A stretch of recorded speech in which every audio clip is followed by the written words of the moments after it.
Hola, muy buenos días. Nos encontramos una vez más en estas ponencias realizadas por Revista Pares y sus integrantes.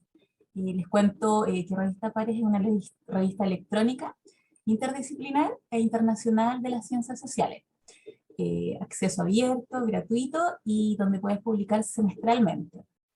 Acá su principal objetivo es nutrir el debate intelectual y también académico mediante la publicación de trabajos originales e inéditos de investigadores en formación y ya profesionales, docentes, estudiantes avanzados de carreras de grado y también posgrado. Las disciplinas que acá encontramos son, por ejemplo, las ciencias políticas, el derecho, la filosofía, la historia, relaciones internacionales, sociología, trabajo social y todas las disciplinas afines de las ciencias sociales. Esta revista apunta siempre a la originalidad, la innovación en las contribuciones y la calidad científica. Nuestra directora de Revista Pares es la licenciada Carolina Andrada y nuestro codirector Paul Esteban Campoverde Tello, coordinador editorial además. Así es que, bueno, en esta oportunidad quiero comentarles que nos acompaña Paola Miyabusuku. Ella, bueno, nos presenta en este día un artículo que trata de lo siguiente. Este trabajo aborda los procesos de construcción de memoria sobre la violencia política en comunidades rurales, específicamente los casos de la comuna rural de Santa Lucía de Tucumán, Argentina, y también la comunidad campesina de Yinqui, Perú. Estas comunidades vivieron la violencia política marcada por las desigualdades, las represiones y también los conflictos, que eso hay que se desborden los marcos interpretativos de las narrativas dominantes, ya que existió una dimensión estructural que volvió muy complejos los vínculos con las organizaciones político-militares y las Fuerzas Armadas. Por tanto, asimismo, estas comunidades rurales estuvieron marcadas por el reconocimiento de las distancias geográficas y simbólicas que las separan de los centros de poder. Por tanto, este trabajo se centra en el análisis de la narrativa sobre la violencia política desde un enfoque de larga duración, los modos en los que se articula la memoria con las narrativas dominantes, especialmente aquellas narrativas que explican el conflicto de forma binaria y el impacto que tiene la violencia política sobre las relaciones comunitarias, considerando acá los silencios en las narrativas. Ahora les voy a comentar un poquito de nuestra querida exponente hoy, Paola. Ella de nacionalidad peruana, magíster en estudios sociales latinoamericanos por la Universidad de Buenos Aires, Argentina, y bachiller en arte por la Universidad Nacional Mayor de San Marco, Perú. Además, es una gran investigadora independiente radicada en Brasil. Estudia también temas vinculados a las memorias sobre la violencia política, la interculturalidad y los derechos humanos y la interseccionalidad en las luchas territoriales. Además, está muy orgullosa y muy chocha por su hijita, Celeste, quien ocupa todo su tiempo en este minuto, y bueno, aficionada también me comenta la salsa dura y los ritmos afro-latinos. Así es que un gusto tenerte, Paola, con nosotros este día. Nos convoca en realidad este artículo interesantísimo, Memorias Rurales de la Violencia Política en Santa Lucía, Argentina, Linqui, Perú. Por favor, la palabra es tuya. Muy bienvenida en esta nueva oportunidad. Muchas gracias, Bárbara. Bueno, sí, gracias por la introducción, gracias a Revista Pares por la invitación. El tema que voy a tratar, como bien mencionó Bárbara, es sobre memorias rurales de la violencia política en Santa Lucía, Argentina, y Yinqui, Perú. Un poco para entender por qué este tema, voy a dar una pequeña introducción. Yinqui es una comunidad rural, una comunidad campesina en Perú, ¿no? Que es un sitio muy, muy interesante por no solamente la violencia política, sino por la conmemoración que se celebra ahí de las víctimas, ¿no? Ese fue un poco el punto inicial de esta investigación. El caso de Santa Lucía, que vino por una colega de la maestría, que se encuentra en Argentina, también es una comuna rural que tuvo una conmemoración de víctimas muy particular, ¿no? Esta ponencia en sí es parte del segundo capítulo de mi tesis de maestría, ¿no? Sobre conmemoraciones, ¿no? Y aquí he extraído los puntos más relevantes sobre el segundo capítulo, que trata de las características de las memorias de las comunidades rurales, ¿no? Para contextualizar, vamos a ubicarnos un poco dónde quedan estos dos lugares, ¿no? La comuna rural de Santa Lucía, como pueden ver, eh, se encuentra en Tucumán, Argentina, ¿no? Estamos hablando del norte de Argentina, estamos hablando de una comuna rural que tuvo por eje organizador por mucho tiempo el ingenio azucarero, ¿no?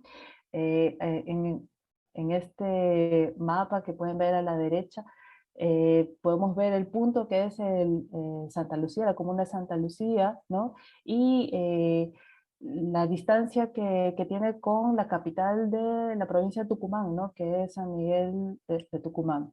Y al lado el monte Tucumano, ¿no? La gran densidad, de gran paisaje del monte Tucumán. También con una distancia bastante grande entre Tucumán y Buenos Aires, ¿no? La capital de Argentina. En el caso de la comunidad campesina de Yinqui, se encuentra en Apurímac. El Perú se divide en departamentos, sería el departamento de Apurímac, y como pueden ver, Yinqui se encuentra dentro del distrito de Toraya, ¿no? Y Toraya se encuentra a una distancia bastante grande de Abancay, que es la capital de Apurímac, ¿no? Y también Apurímac se encuentra a una distancia significativa de la capital de Perú, que es Lima, ¿no? En el caso específico de la comunidad campesina de Yinqui, se encuentra es una zona altoandina, se encuentra en la zona más alta de todo el distrito de Toraya, eh, a una gran altura, y es muy difícil el acceso a un OE. ¿Sí? Bueno, y estas dos comunidades, tanto Santa Lucía como Yinqui, las estoy comparando en sus características como comunidades rurales, ¿no? Utilizando un término un poco más genérico de comunidades rurales.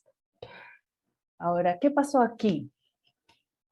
Un poco para entender, bueno, esto ya yo lo voy dejando aquí, pero vamos a entender un poco cuáles son los tipos de violencia política que sucedieron en ambas comunidades, ¿no? Reconocemos que en Argentina hubo un proceso, una dictadura institucional de las Fuerzas Armadas de 1976 a 1982, ¿no? Y en el caso particular de Tucumán, hubo una represión anterior a la dictadura, ¿no? Que aconteció entre 1974 a 1975, bueno, en fin, que es el Operativo Independencia, ¿no? Que fue el primer, eh, digamos, el primer momento de represión por las Fuerzas Armadas de una manera sistemática, que sucedió antes de la dictadura, o sea, en pleno proceso democrático, ¿no? Durante el gobierno de Isabel Perón. En el caso de Yinqui, en el caso de Perú, lo que sucedió fue, se denominó por la Comisión de la Verdad Peruana, un conflicto armado interno, eh, que duró básicamente 20 años, ¿no? Desde 1980 hasta el 2000, pasando por tres gobiernos que fueron elegidos, digamos, democráticamente, ¿no? Así que es un tipo de violencia diferente de lo que sucedió en Argentina, ¿no? Eh, Y bueno, y lo que sucedió particularmente en la zona rural fue bastante complicado, ¿no? Porque hubo eh, una represión brutal contra las comunidades campesinas, indígenas, contra las comunidades amazónicas, eh, y el grado de violencia contra estas comunidades por parte de la organización político-militar Sendero Luminoso fue altísima, ¿no? La Comisión de la Verdad coloca a Sendero Luminoso como el mayor perpetrador de violaciones a los derechos humanos y crímenes, eh, antes que las Fuerzas Armadas o la policía, ¿no? En fin. Ahora, saliendo un poco de los tipos de violencia, ¿no? Ya entendimos que son dos violencias, dos formas de ejercer violencia política diferentes en ambos contextos. Ahora, ¿qué sucede con el tema de la construcción de memorias en estas comunidades, ¿no? Lo que fui encontrando al comparar estos dos casos es que hay algunos puntos en común que tienen que ver con ser comunidades rurales y que tienen que ver con cómo se engranan, cómo se configuran estas memorias en comunidades rurales, ¿no? Cómo son estos procesos. Eh, una primera característica tiene que ver con el recuerdo de la violencia de larga duración, ¿no? ¿Qué es esto? Encontramos violencias que son específicas del periodo de violencia política, pero están engranadas con otras violencias que son anteriores, incluso muy anteriores, eh, y que no necesariamente se explicitan, ¿no? Se explicitan como que, esta violencia sucedió muy anteriormente, ¿no? Sino que salen de las memorias sobre la violencia política. Parece que cuando se van contando, cuando se van narrando estas memorias de la violencia política, eh, existen palabras, existen recuerdos que van conectando con estas otras violencias que son anteriores, ¿no? En el caso de Santa Lucía, un poco para entender esto, la represión que hubo fue sumamente grande, ¿no?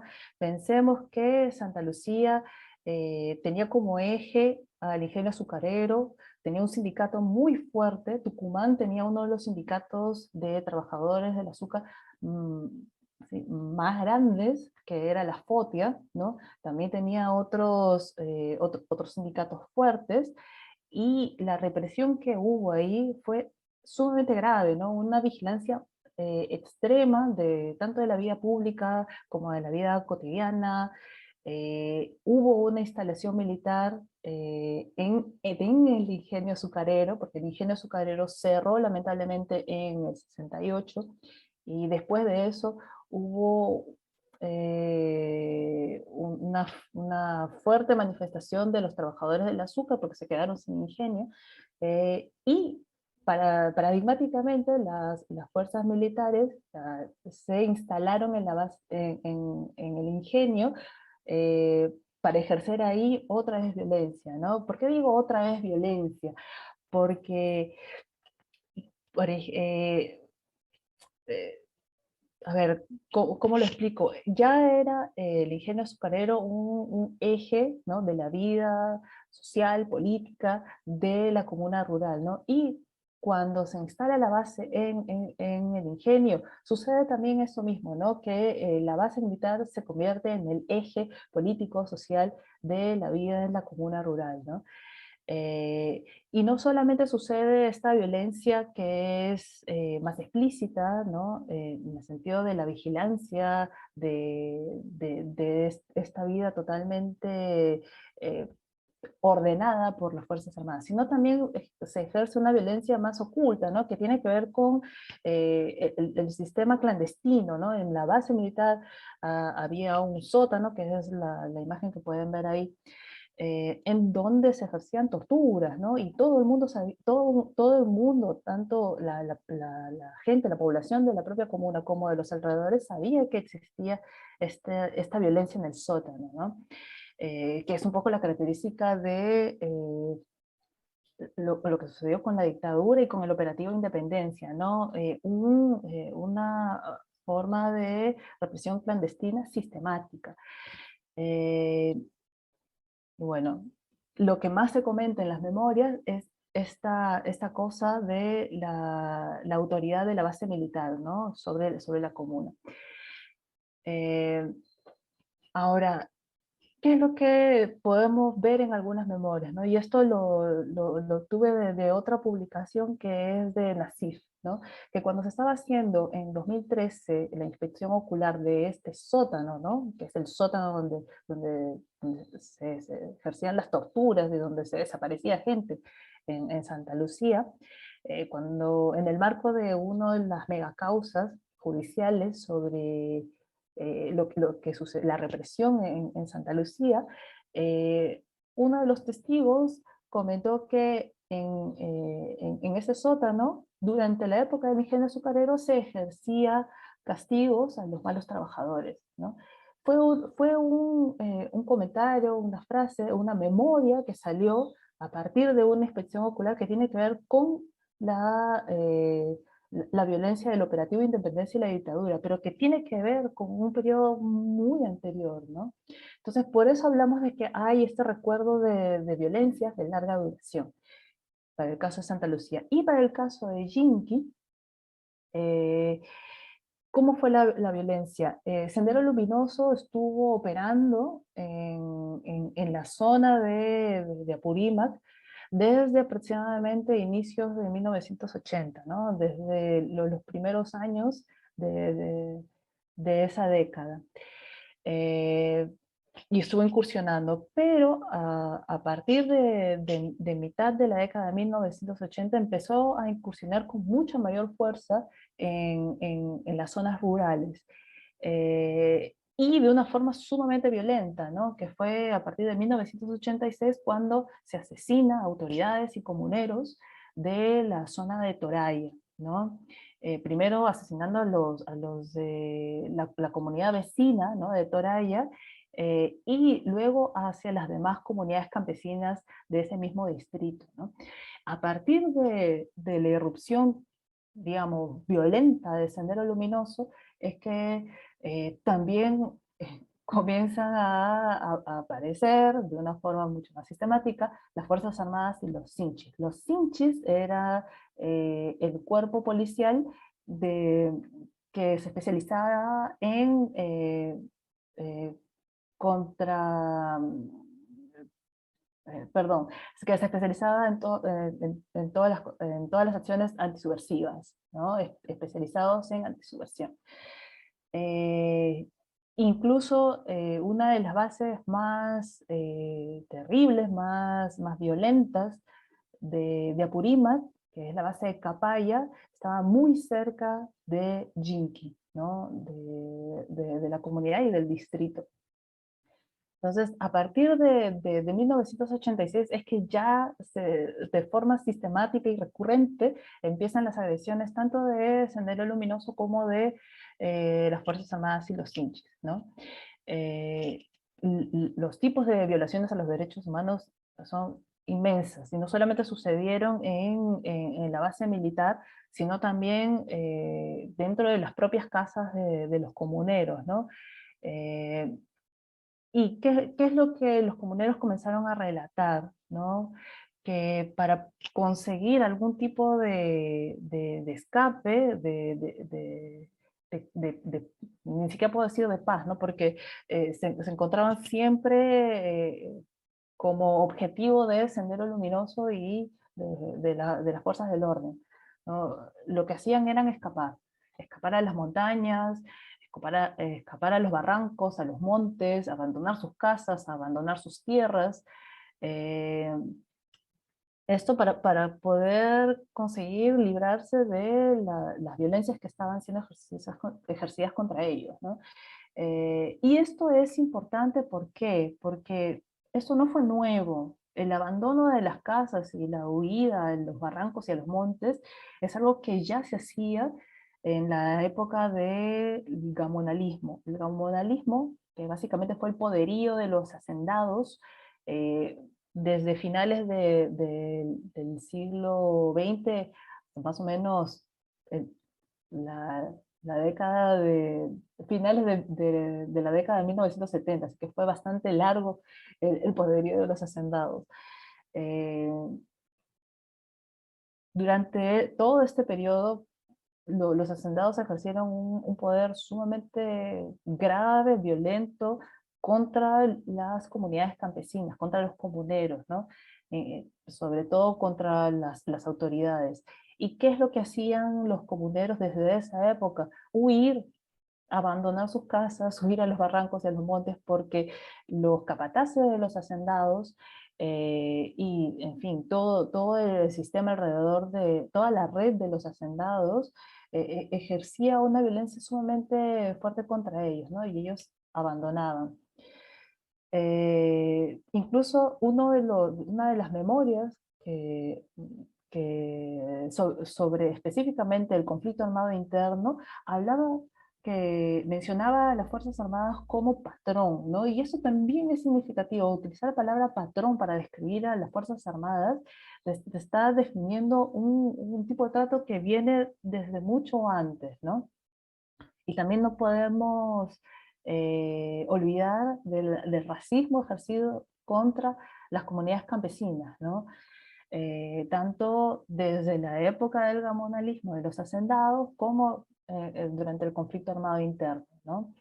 Eh, y esto es incluso mucho más significativo para el caso de Yinki, porque durante la época colonial, durante el final del periodo colonial, también hay relatos acerca de la huida a las montañas para poder escapar de, de las autoridades, ¿no? De las represiones que estaban sucediendo, específicamente en Yique, porque ahí hubo un conflicto muy grande entre las comunidades indígenas en esa época y las autoridades eh, coloniales, ¿no? Y otra vez abordando el tema del racismo como eje transversal de las violencias, ¿no?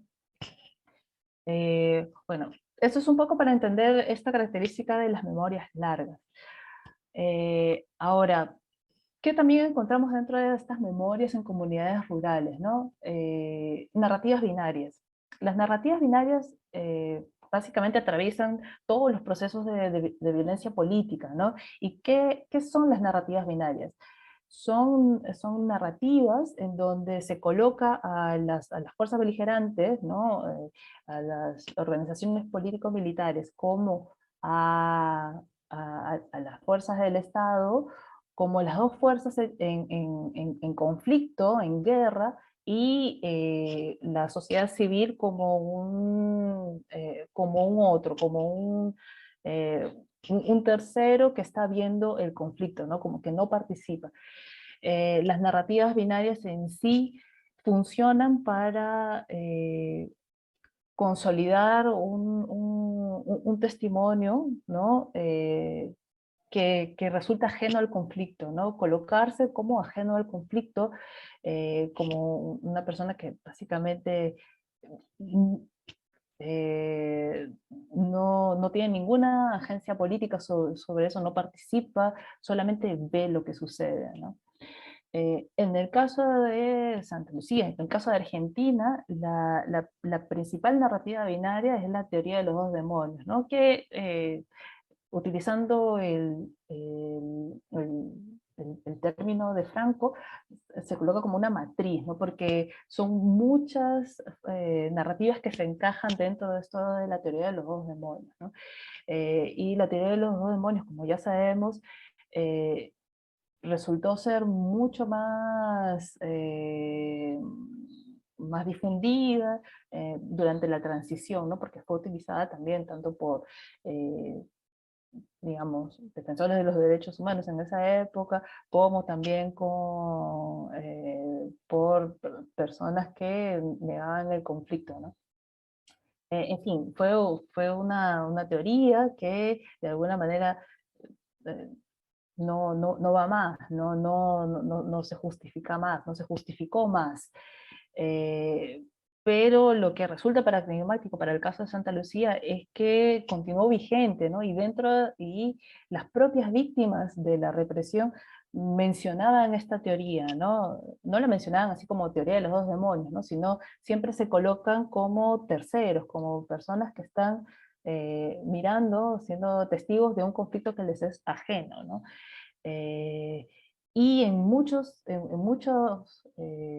narraciones, en muchos relatos, se menciona no el origen principal de la represión, que es el movimiento sindical, ¿no? Que fueron las luchas sindicales en Tucumán y en todo lo que fue el contexto de los ingenios azucareros, ¿no? Eh, También esto de colocarse como fuera del conflicto hace que tengamos un nosotros y los otros, ¿no? ¿Y quiénes son los otros? Los otros, los secuestrados, los detenidos, los desaparecidos, se catalogan como si fueran totalmente ajenos, ¿no? Eh, el término más común en Tucumán fue fuleros, para hablar de los que pertenecían a la guerrilla, o los que estaban, o extremistas también, que se utiliza este término, eh, o zurdos, o de izquierda, en fin. Y también tienen características importantes, ¿no? Porque al colocar esto de nosotros y los otros tienen características particulares. Son rubios, son de la capital, son estudiantes, tienen dinero, presenta también no solamente estas características de rubios, sino piel clara, ojos azules, tienen educación. Y el nosotros es todo lo contrario, ¿no? El nosotros somos de piel oscura, no tenemos educación, somos ignorantes, somos católicos también, ¿no? ¿Qué también tiene esto de las narrativas binarias? Es importante porque continúan estas narrativas de colocar el tema de la guerra, el conflicto ajeno, y aunque existen otras narrativas, ¿no? que son mucho más usadas, como el terrorismo de Estado, que básicamente es la narrativa principal en las políticas públicas de memoria en Argentina, o genocidio, que es el término que utiliza el movimiento de derechos humanos, no las utilizan, ¿no? No forman parte no se encajan las memorias de la Comuna Rural de Santa Lucía en estas narrativas. Ahora bastante más, ¿no? Que en la época que hice el trabajo, ahora mucho más, porque el movimiento de derechos humanos está mucho más eh, más movimentado, se mueve mucho más y hay mucha más gente militando, ¿no? Y también hubo un gran avance con el tema de los juicios, de las megacausas en Tucumán, que fue importante para el reconocimiento o autorreconocimiento de las víctimas. En el caso de Jinky, la narrativa binaria principal se le llama Entre dos fuegos, ¿no? Es una narrativa que aparece en muchos testimonios, ¿no? Que estábamos entre dos fuegos, entre Sendero Luminoso y las fuerzas del orden, y que de hecho estaban entre estas dos fuerzas, no es algo que se pueda negar. La propia Comisión de la Verdad también toma esta narrativa y la comenta, ¿no? Eh, que es lo que realmente sale en los testimonios, ¿no? Que la gente de las comunidades campesinas se sentían entre dos fuegos. Esta forma de narrar la violencia política ya se encontraba en algunos textos académicos desde la década del 80. Es más conocido este término de entre dos fuegos por el conflicto en Guatemala, en verdad, ¿no? Que es quien más difundió este concepto de entre dos fuegos, y particularmente en Jinky es muy llamativo, ¿no? Porque esta posición ajena, ignorante de la comunidad frente al conflicto, ¿no? Pues justamente, y también sucedía en Santa Lucía, para colocarse como fuera de ese subversivo, ¿no?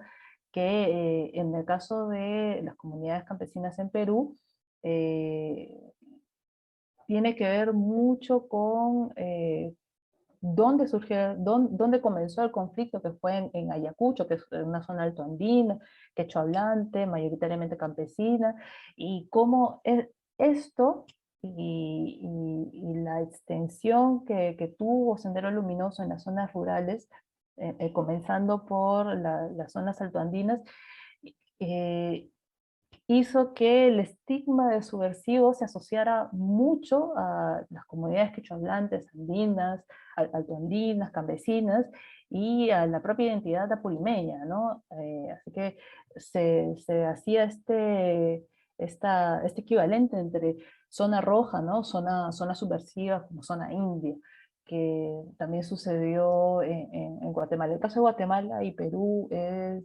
particularmente interesante porque tienen muchas cosas en común, ¿no?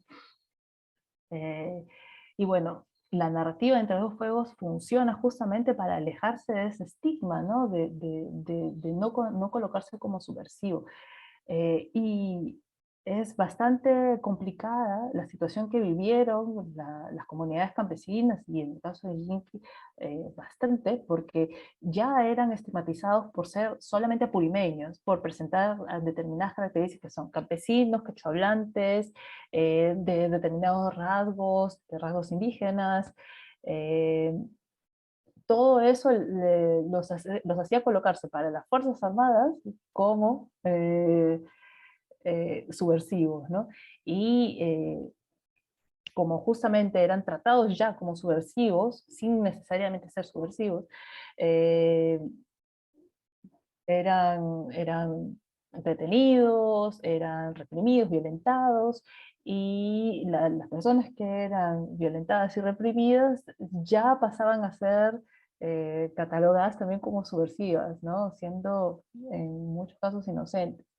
Y los familiares también eran catalogados como subversivos, y en el caso de Sendero Luminoso realizó muchos reclutamientos forzados, ¿no? En las comunidades campesinas en la época de la expansión en las zonas rurales. Eh, Haber sido secuestrado, ¿no? Reclutado de manera forzosa, eh, ya también te catalogaba como subversivo, ¿no? Así que eh, de alguna forma la narrativa entre dos fuegos funcionaba justamente para librarse de todos esos frentes, ¿no? Y reforzar esa inocencia como víctima inocente, ¿no? Eh, eh, Ahora, después de todo el periodo de la violencia política, los comuneros continuaron usando mucho, ¿no? La narrativa entre dos fuegos, tanto para reforzar esa posición de inocencia, ¿no? Como también para posicionar demandas. ¿En qué sentido? De colocarse como víctimas que necesitan ser de alguna manera reparadas. Eh, También porque estamos hablando de poblaciones que lamentablemente geográficamente pertenecen a las zonas más empobrecidas del país, ¿no? Eh, con altas tasas de nutrición, con una pobreza monetaria muy, muy grande. Así que colocarse como víctimas también sirvió eh, para colocar demandas específicas en cuanto a derechos económicos, sociales y culturales, ¿no? Incluso dentro de las propias dinámicas con las ONGs que tienen que ver con proyectos sociales, también colocarse como víctima entre dos fuegos fue importante para conseguir apoyos, ¿no? Y esto hay que entenderlo en un contexto de poblaciones muy empobrecidas, ¿no? Bueno, ¿qué otra característica más dentro de estas memorias rurales, ¿no? Aquí quiero colocar el tema de los silencios y la reconciliación. ¿Qué es lo que sucedía con el tema de los silencios, ¿no? ¿Por qué encontramos estos silencios en las memorias, ¿no?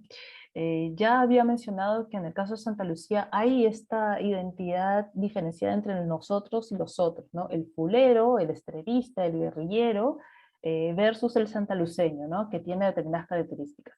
Peronista, católica, tranquila, con pocos estudios, analfabeta, de piel y cabellos oscuros. Aquí ya vemos también una característica física que, si bien en el tema de Argentina no se ha tocado la identidad étnica como parte del conflicto, en el caso específico de Santa Lucía y de algunas poblaciones del interior de Tucumán, sí hay ahí una cuestión que tiene que verse, ¿no? Que tiene que profundizarse.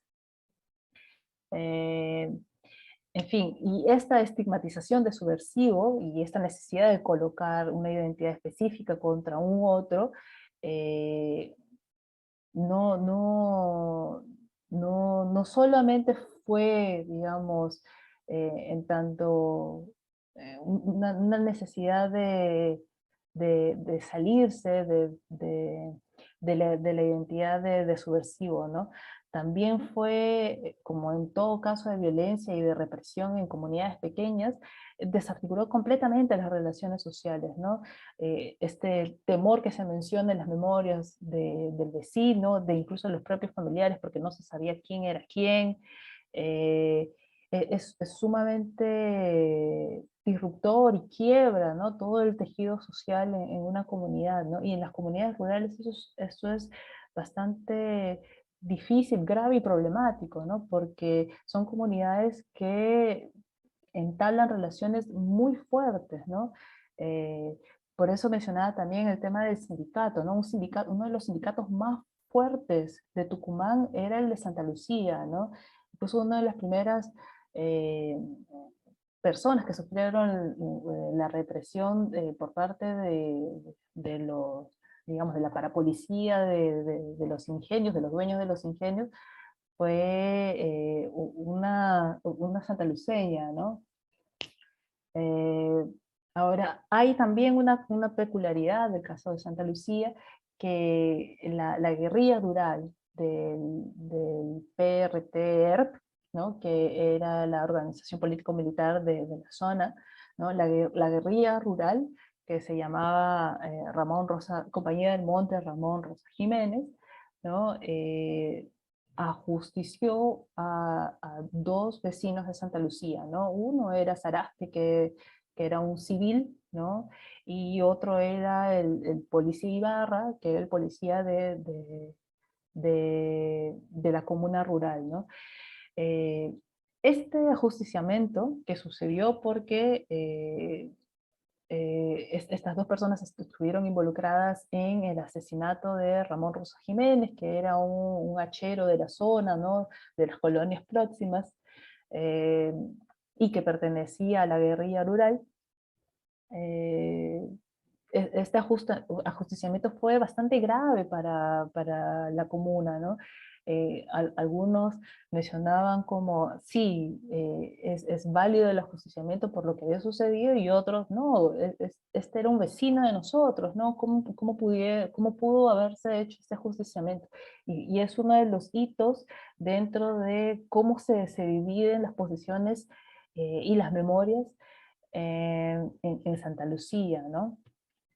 Eh, este hecho es importante, ¿por qué? Porque siendo un parteaguas dentro de las posiciones y las memorias sobre la violencia política, casi nadie menciona por qué hubo este conflicto entre Ramón Rosa Jiménez y el policía Ibarra, ¿no? Solamente hubo una persona que formó parte también del ERP, ¿no? Del Ejército Revolucionario del Pueblo, eh, fue quien menciona que hubo un conflicto, en fin, pero estas cosas no se mencionan, ¿no?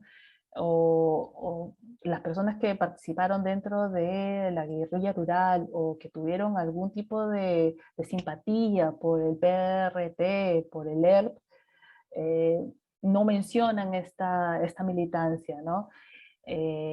A lo máximo mencionan al movimiento sindical, ¿no? Que pertenecían al movimiento sindical, pero todo el tema de la lucha armada está completamente vedada, ¿no? Algunos mencionan que quieren olvidarse, otros que no recuerdan, y justamente estos silencios tienen que ver con apartarse de esta figura de subversivo, ¿no? Ahora, también los silencios no solamente significan el apartarse, ¿no? También pueden servir como mediadores, como formas, mecanismos de sobrevivir algunos recuerdos dolorosos, ¿no? Eh, uno de los relatos es el de las hijas de Saraspe, por ejemplo, ¿no? Que menciona la necesidad de no recordar, de alguna manera mantener los vínculos dentro de la comuna y intentar olvidarse del tema, ¿no? Para mantener algún tipo de relación con personas que ella sabe formaron parte de la guerrilla, ¿no?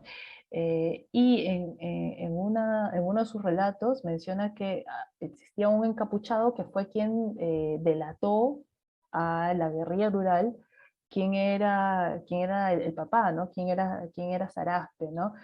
Al momento del asesinato, ¿no? Del ajusticiamiento.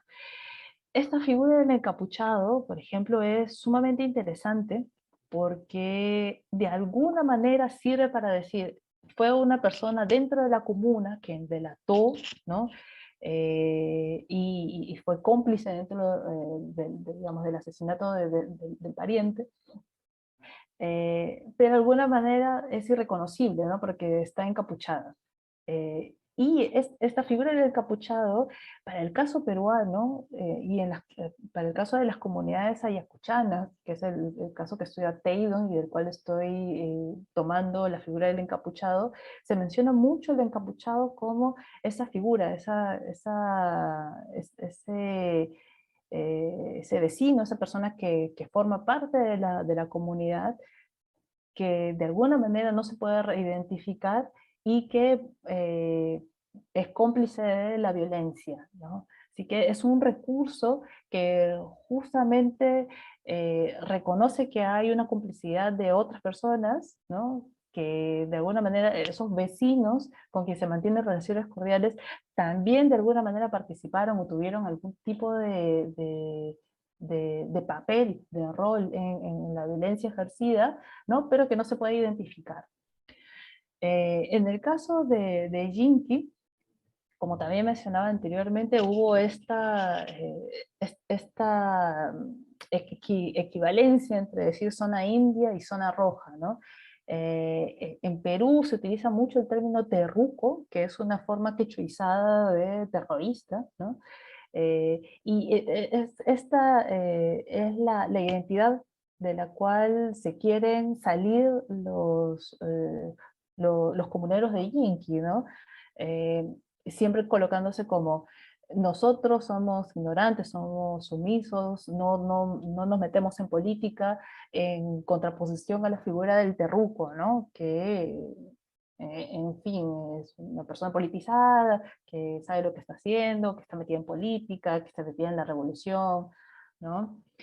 Eh, y la mayoría de los relatos en la comunidad campesina son de ese tipo, ¿no? Nosotros somos ajenos a este conflicto, nosotros no tenemos nada que ver con los terrucos vinieron de otro lugar, no los conocemos, y sin embargo hubo un relato que destacaba porque mencionaba que los senderistas estaban bien congeniados con la población, ¿no?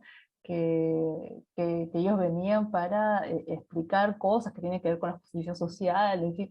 Eh, y este relato sale de la norma de todos los otros relatos, ¿no? En donde todos se encuadran dentro de la narrativa Entre dos fuegos, ¿no? Eh, Ahora, ¿por qué también salirse o encajarse dentro de la narrativa Entre dos fuegos y omitir cualquier tipo de participación? Porque la estigmatización era no solamente muy grave, ¿no? Sino que aparte de los reclutamientos forzados que existían por parte de Sendero Luminoso, aparte de las detenciones arbitrarias que acontecieron con las fuerzas del orden, tanto Sendero Luminoso como las Fuerzas Armadas colocaron autoridades bajo coerción, ¿no? o delegados, ¿no? También bajo tortura o amenaza. Así que habían ahí personas que informaban porque habían sido amenazados para ello, eh, que también participaban del conflicto, ¿no? De alguna manera tuvieron una participación y lo que intentaron hacer con justamente esta narrativa de Entre dos fuegos es salirse de esto y no colocar ninguna participación política, ¿no? Hubo también otro relato que es significativo, ¿no? Que menciona que la comunidad hace un silencio autoimpuesto porque no delata a sus vecinos, no delata a sus compañeros, ¿no? Y de alguna manera contribuye a una reconciliación de la comunidad, ¿no? Con su pasado. Eh,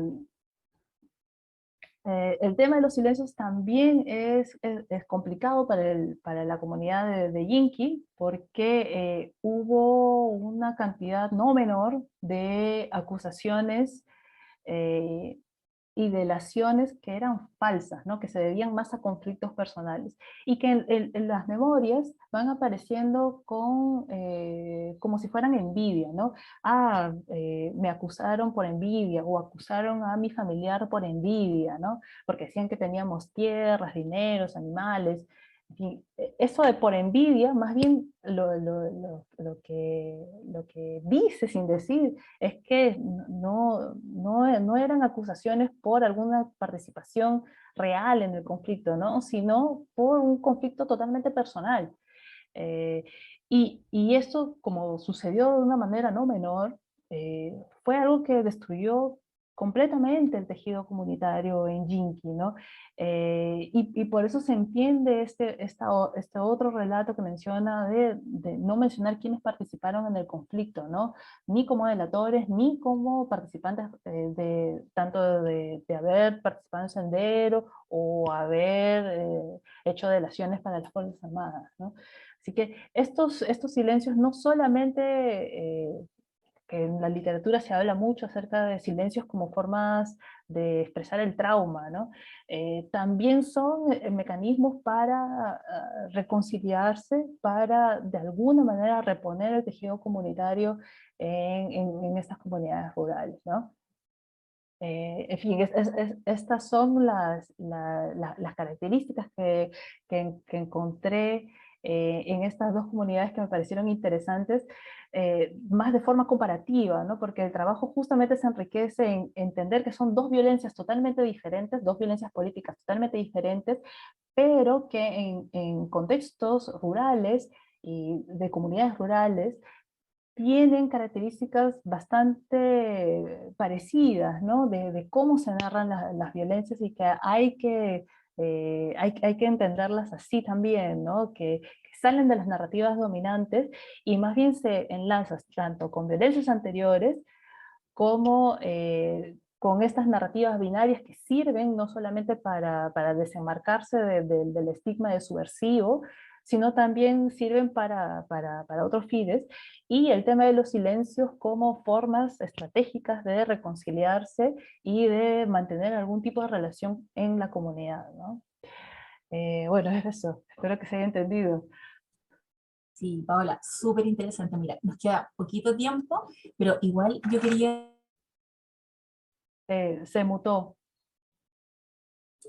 bueno, nos queda poquito tiempo, pero igual quería comentarte algunas cosas porque me pareció una ponencia muy interesante.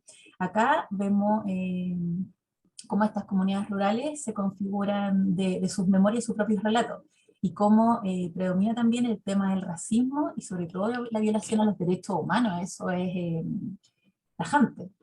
Fueron violadas sistemáticamente, y cómo esta militarización del área, más la otra parte, en este caso era un conflicto de bandos en el fondo, en donde la propia comunidad se sentía ajena. Y eso me recuerda un poquito, bueno, se refleja en realidad con lo que vimos en Chile, acá en el sur, con nuestro pueblo mapuche, acá donde está un área totalmente militarizada, existe la pobreza, la droga, en donde lamentablemente día a día vemos cómo esto va no decantando, sino que aumentando en estricto rigor, y cómo la violencia está todos los días presente. No hay posibilidad de diálogo, el diálogo es fundamental para resolver estos temas y bueno, gracias por lo menos a lo que tú nos comentas, estos procesos de construcción de memoria de estas comunidades rurales se pueden ir, en este caso, visualizando estas dominaciones que se producen sistemáticamente, incluso desde nuestros propios estados y gobiernos. Entonces, desde ahí hay que trabajar en hacer yo creo que fundamentalmente en un trabajo colectivo local, pero también externo, para que al ser visualizados estos temas, ojalá los países y las naciones en general tomaran cartas en el asunto, porque estas políticas públicas de dominación, con violencia, con violación a los derechos humanos, con dominar en realidad en el fondo, deben cambiar absolutamente y deben visualizarse de otra forma, porque estamos claros que bajo los actuales paradigmas que estamos viviendo, necesitamos un cambio rotundo y profundo. Porque como lo que tú conversabas, el tejido social está quebrado absolutamente. Y ya muy difícil recomponerlo. Es posible, pero resulta muy difícil. Y ya con estos artículos que se van creando, desde las propias personas que colaboran en la revista, igual se trabaja desde dar un granito de arena para que todos estemos en conocimiento, porque personalmente yo conocía el conflicto de Tucumán de Argentina, eh, pero no estaba tanto al tanto de Yinki. No tenía no estaba como tan entendida en el tema y yo te agradezco de verdad todo esto. Así es que una ponencia de verdad muy interesante, muy explicativa y los relatos que utilizaste fueron yo creo que los adecuados. Así es que yo te agradezco y de verdad, no sé si tienes algunas palabras para que finalicemos esta ponencia, Paola. Quería agradecer el espacio, tus comentarios.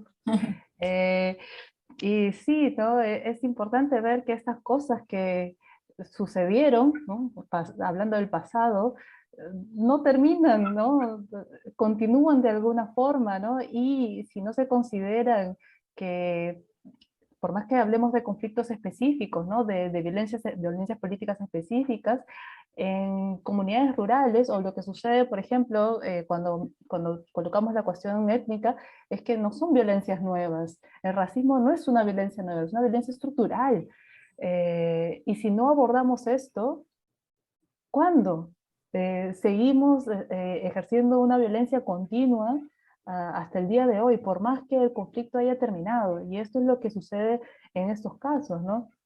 En esos dos casos que estudié, y por ejemplo el tema de las comunidades mapuche, es una violencia que no termina de cesar, y en fin, tenemos que abordarlo de alguna forma, ¿no? Tenemos que encararlo, hacer un trabajo de memoria y tener el cuidado de entender que son violencias que no son nuevas, que es complicado hablar porque hay narrativas binarias, ¿no? Que de alguna manera se descolocan del conflicto, y que no necesariamente siguen los padrones de cómo se relatan las violencias en otros casos, ¿no? En fin, gracias por la oportunidad nuevamente, y eso. Bueno, que tengas un muy lindo día. Por favor, los dejamos a todos invitados a participar de Revista Pares. Pueden ingresar a revistapares.com.ar. Son todos bienvenidos a publicar. Que tengan un buen día y nos estamos viendo en una próxima oportunidad, Paola.